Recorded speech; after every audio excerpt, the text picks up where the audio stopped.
Welcome back. Well, today I am joined by Dr. Ahmad Abu Abbass, otherwise known as Dr. Triple A, and he is here on behalf of MemorialCare Saddleback Medical Center. Well, Dr. Abu Abbass, thank you so much for joining me today. Thank you so much for having me. Very excited.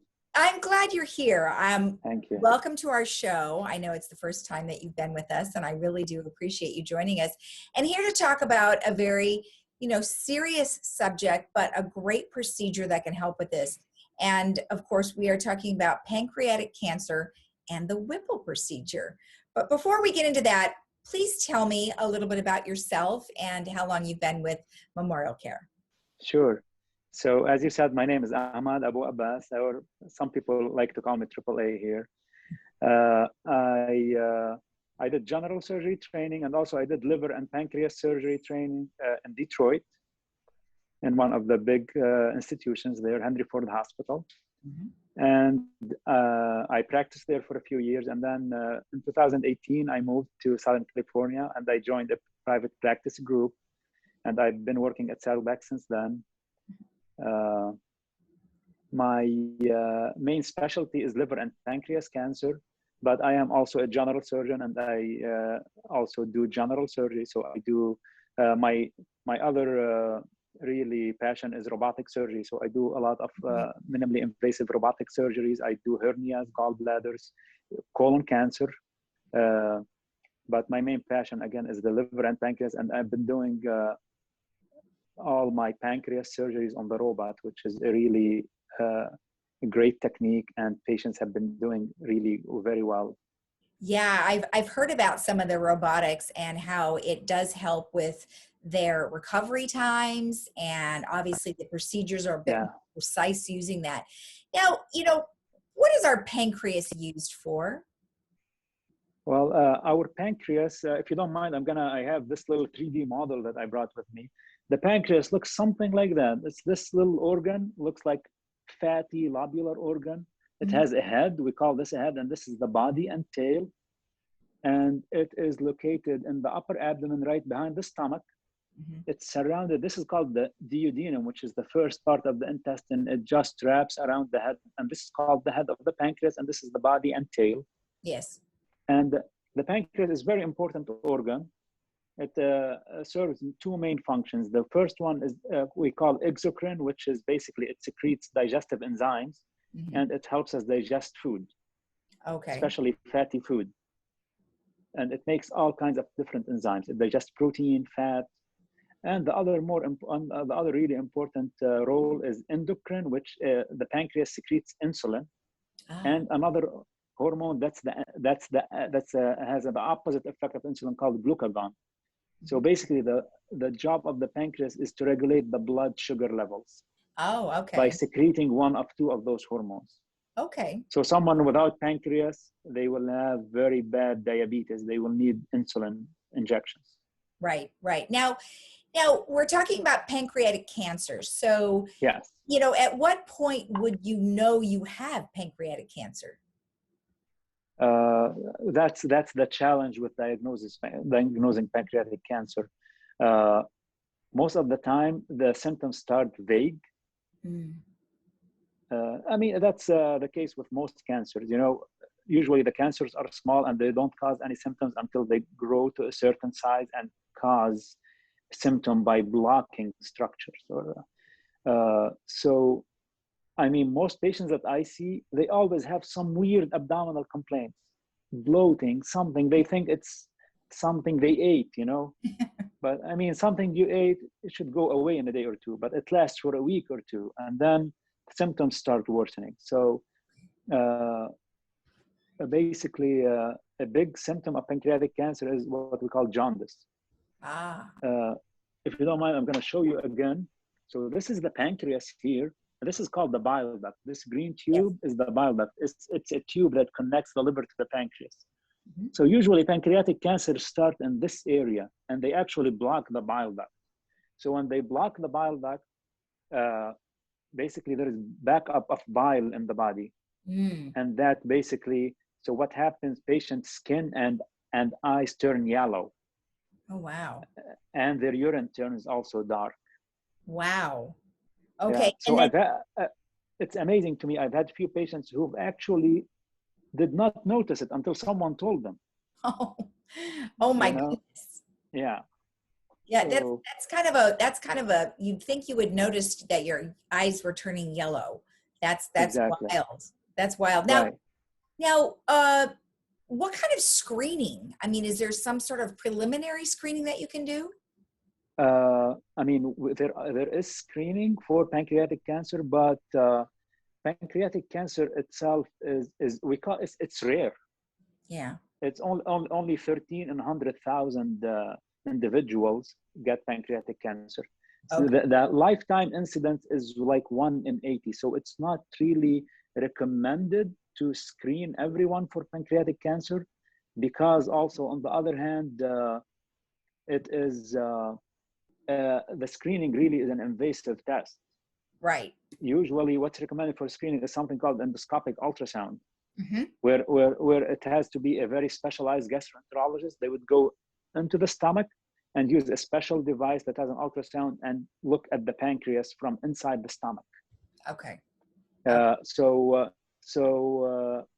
we do screen. Actually, we are working on developing a screening program here locally, but we recommend screening for people who either have a strong family history of pancreatic cancer or have some genetic predisposition, like some kinds of breast cancer, some kinds of known gene mutations in the family, or some kinds of colon cancers that can be associated, or someone who's had 2 or more relatives that had pancreatic cancer, Okay. because because the screening is intensive and it can be invasive and it's low yield, Mm-hmm. Mm-hmm. Okay. so it's Now, not recommended.